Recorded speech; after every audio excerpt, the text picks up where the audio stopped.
Herbert ఏ దేశస్థుడు? Germany దేశస్థుడు. బోధనా విధానంలో సోపానాలను రూపొందించిన శాస్త్రవేత్త హెర్బర్ట్.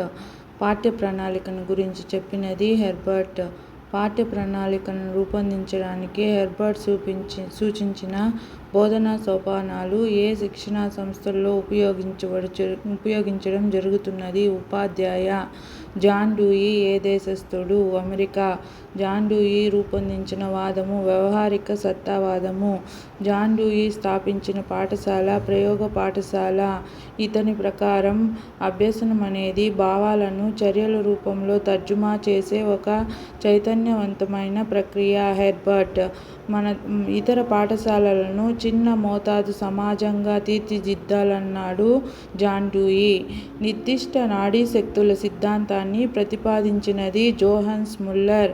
ఉద్దీపనలకు గ్రాహకాలకు మధ్యనున్న సంబంధాలను, వాటిలోని తేడాలను వీక్షించడానికి వ్యక్తి అధిక శక్తిని వినియోగించవలసి ఉంటుంది అని చెప్పింది వెబర్.